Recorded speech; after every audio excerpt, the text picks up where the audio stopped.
sini saya akan menjelaskan tentang konsep kualitas dan manajemen kualitas. Menurut Russell dan Taylor tahun 2011, hal ini dapat digambarkan sebagai berikut, yaitu apabila kita perhatikan kedua perspektif tersebut akan bertemu pada satu kata, yaitu fitness for consumer use, atau bisa diartikan sebagai kesesuaian antara konsumen dan produsen sehingga dapat membuat suatu standar yang disepakati bersama dan dapat memenuhi kebutuhan dan harapan kedua belah pihak. Dan yang selanjutnya saya akan menjelaskan tentang alat dan teknik perbaikan kualitas. Yang pertama ada diagram Pareto, merupakan suatu gambar yang mengurutkan kualifikasi dengan urutan ranking tertinggi ke terendah. Diagram ini mempengaruhi usaha perbaikan kualitas dan memberikan petunjuk dalam mengalokasikan sumber daya yang terbatas untuk menyelesaikan masalah. Juga digunakan untuk membandingkan kondisi proses. Selain itu, diagram Pareto juga dapat digunakan untuk membandingkan kondisi proses, misalnya ketidaksesuaian proses sebelum dan setelah diambil tindakan perbaikan terhadap proses. Yang kedua ada histogram, yaitu pengelompokan kesalahan untuk mengurutkan kesalahan tersebut. Histogram juga menunjukkan kemampuan proses, yaitu apabila memungkinkan, histogram dapat menunjukkan hubungan dengan spesifikasi proses dan angka-angka nominal, misalnya rata-rata. Dan yang ketiga yaitu ada lembar pengecekan. Lembar pengecekan ini menjamin bahwa data dikumpulkan secara teliti dan akurat oleh karyawan operasional untuk diadakan pengendalian proses dan penyelesaian masalah. Data dalam lembar pengecekan tersebut nantinya akan digunakan dan dianalisis secara cepat dan mudah. Yang keempat ada analisa matrik, berfungsi untuk membandingkan beberapa kelompok kategori seperti operator, karyawan, penjualan, mesin-mesin, pemasok, dan sebagainya. Semua elemen dalam kategori tersebut melakukan kegiatan yang sama. Analisis matrik juga sering disebut diagram Pareto 2 dimensi. Yang kelima adalah diagram sebab akibat, menggambarkan garis dan simbol-simbol yang menunjukkan hubungan antara akibat dan penyebab suatu masalah. Diagram tersebut memang digunakan untuk mengetahui akibat dari suatu masalah. Untuk selanjutnya diambil tindakan perbaikan dari akibat tersebut dan dicari beberapa kemungkinan penyebabnya. Penyebab masalah ini juga dapat berasal dari berbagai sumber utama, misalnya metode kerja, bahan, pengukuran, karyawan, lingkungan, dan seterusnya. Yang selanjutnya, yang keenam, diagram penyebaran merupakan data yang dikumpulkan dalam bentuk pasangan titik X, Y untuk mengetahui kesalahan satu dan kesalahan yang lainnya. Dan yang ketujuh, diagram alur digunakan untuk mengetahui alur proses produksi. Juga diagram ini akan memudahkan penggambaran suatu sistem,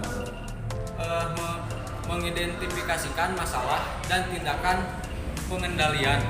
Dan yang kedelapan, trend card, ialah menggambarkan karakteristik kualitas sebagai fungsi dari waktu gambar tersebut. Tidak merangkum berbagai informasi, tapi memberi beberapa ide dari kecenderungan secara umum dan tingkat probabilitas proses. Dan yang kesembilan adalah time series, lelah teknik yang paling sederhana untuk menunjukkan perubahan karena berbagai macam faktor dari waktu ke waktu. Juga untuk mengetahui penaikan dan penurunan kesalahan yang terjadi. Dan yang ke-10, Steam and Light Plots, ialah pendekatan secara gratis yang menempatkan observasi dan mendapatkan interaksi dari karakteristik proses. Dan yang ke-11, box plots, ini menunjukkan kecenderungan memusat penyebaran data dan memberikan petunjuk adanya kecenderungan dan kurtosis terjadinya suatu kesalahan. Selanjutnya nomor 12, peta multivariabel. Peta ini dapat menggambarkan informasi dari akibat, kualitas pelayanan, atau kualitas produk. Nomor 13, peta pengendali. Peta pengendali menggambarkan perbaikan kualitas. Peta ini menunjukkan kapan terjadinya penyimpangan atau kesalahan dalam proses produksi. 14. Kemampuan proses. Kemampuan ini memberikan jaminan bahwa produk layak untuk diteruskan prosesnya. Yang terakhir, nomor 15, metode Taguchi. Metode ini digunakan untuk memperbaiki penerapan total quality di Jepang berdasarkan pada desain, dengan percobaan untuk memberikan karakteristik kualitas yang optimal agar dapat mencapai sasaran. Metode ini membantu perbaikan kualitas melalui perbandingan dengan pesaingnya sehingga didapatkannya produk yang lebih baik. Metode ini juga memisahkan dalam 3 kategori, yaitu yang pertama, faktor pengendalian. Faktor pengendalian yang dibutuhkan dalam mengurangi variasi. Yang kedua, faktor penyesuaian. Faktor penyesuaian yang digunakan untuk menyusun output pada target yang diinginkan. Dan yang ketiga, faktor penyesuaian biaya. Faktor penyesuaian biaya juga bermanfaat dalam memperbaiki efektivitas biaya produk. Pembahasan selanjutnya yaitu poin C tentang standar internasional. Sistem manajemen yang efektif bersifat dinamis serta mampu beradaptasi dan berubah untuk memenuhi kebutuhan, persyaratan, dan harapan pelanggan agar dapat memberikan penjaminan kualitas yang baik. Pemimpin harus menerapkan kebijakan yang tegas yang mencakup semua divisi dan memenuhi kebutuhan.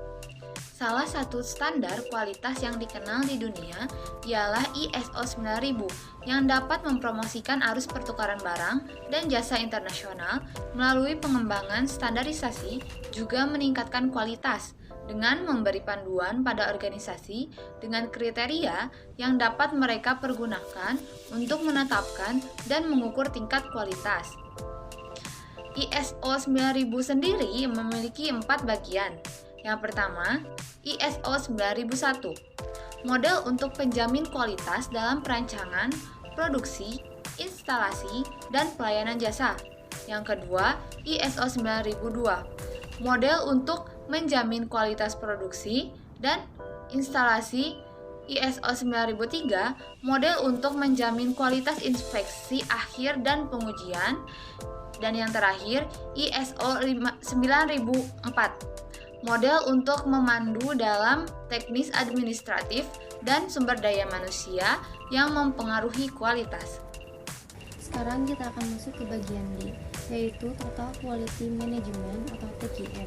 Total Quality Management atau TQM yang berarti pengelolaan yang merupakan kunci dalam perbaikan produktivitas, efisiensi, dan keefektifan serta peningkatan kepuasan pelanggan dan karyawan yang digunakan untuk memperbaiki penyediaan bahan baku atau pelayanan bagi organisasi agar kebutuhan pelanggan dapat terpenuhi sekarang dan masa mendatang.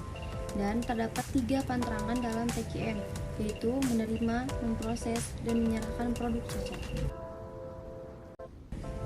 Selanjutnya, organisasi juga perlu menerapkan filosofi just in time. Hazard dan Ryder pada tahun 2014 mengembangkan 7 konsep TQM, yaitu yang pertama, Kaizen, ialah perbaikan secara terus-menerus atau continue improvement. Yang kedua, Six Sigma. Yang ketiga, pemberdayaan karyawan. Yang keempat, benchmarking, merupakan teknik untuk membuat perencanaan sekaligus mengendalikan pelaksanaan praktik terbaik dari perusahaan atau organisasi. Yang kelima, just in time. Yang keenam, konsep Taguchi. Dan yang terakhir, alat dan teknik perbaikan kualitas. Pembahasan kedua dari bab ini yaitu tentang pengendalian kualitas statistik. Yang pertama, ada pengertian pengendalian kualitas statistik. Pengendalian kualitas statistik merupakan teknik penyelesaian masalah dengan menggunakan monitoring, pengendalian, analisis kelola, serta perbaikan produk dan proses menggunakan metode statistik. Pengendalian kualitas statistik sering disebut sebagai pengendalian proses statistik. Menurut Maleyev, tahun 1994, pengendalian kualitas statistik mempunyai cakupan yang lebih luas karena di dalamnya terdapat pengendalian proses statistik, pengendalian produk, dan analisis kemampuan proses. Penyelesaian masalah dengan statistik mencakup dua hal yang digolongkan dalam kesalahan tipe 1 dan tipe 2 atau dalam sampling penerimaan yang dikenal dengan risiko produsen menolak produk baik dan risiko konsumen menerima produk yang cacat. Risiko produsen yang dilambangkan dengan alfa adalah risiko yang dialami produsen karena menolak produk baik. Hal ini disebabkan sampel yang diambil kebetulan produk yang cacat dan yang tidak diambil sebagai sampel adalah produk yang baik. Resiko konsumen yang dilambangkan dengan beta adalah resiko yang dialami konsumen karena menerima produk yang cacat. Hal ini disebabkan sampel yang diambil merupakan produk baik, sehingga produk yang cacat lolos dengan tahapan uji. Perusahaan ini mengadakan inspeksi yang dapat terjadi pada saat bahan baku atau penerimaan bahan baku proses dan produk akhir. Inspeksi tersebut dapat dilaksanakan di beberapa waktu, seperti yang pertama, pada waktu bahan baku masih ada di tangan pemasok. Yang kedua, pada waktu bahan baku sampai di tangan perusahaan tersebut. Ketiga, sebelum proses dimulai. Keempat, selama proses produksi berlangsung. Kelima, setelah proses produksi. Dan keenam, sebelum dikirimkan kepada pelanggan. Saya akan membahas poin B, pengendalian kualitas proses statistik untuk data variabel. Pengendalian kualitas proses statistik untuk data variabel seringkali disebut sebagai metode peta pengendali control chart untuk data variabel. Metode ini digunakan untuk menggambarkan variasi atau penyimpangan yang terjadi pada kecenderungan memusat dan penyebaran observasi. Nah, metode ini juga dapat menunjukkan apakah proses dalam kondisi stabil atau tidak. Apabila data sampel berada di luar batas pengendali, data sampel itu disebut out of the statistical control. Sebaliknya, apabila data sampel berada di dalam batas pengendali, data sampel itu disebut in statistical control. Selanjutnya, peta pengendalian control chart, yaitu metode statistik yang membedakan adanya variasi atau penyimpangan karena sebab umum dan sebab khusus. Nah, penyimpangan yang disebabkan oleh sebab khusus biasanya berada di luar batas pengendalian. Sedangkan yang disebabkan oleh sebab umum biasanya berada dalam batas pengendalian. Menurut Westerveld pada tahun 1998, manfaat pengendalian kualitas proses untuk data variabel adalah memberikan informasi sebagai berikut. Yang pertama, perbaikan kualitas. Yang kedua, menentukan kemampuan proses setelah perbaikan kualitas tercapai. Yang ketiga, membuat keputusan yang berkaitan dengan spesifikasi produk. Yang keempat, membuat keputusan yang berkaitan dengan proses produksi.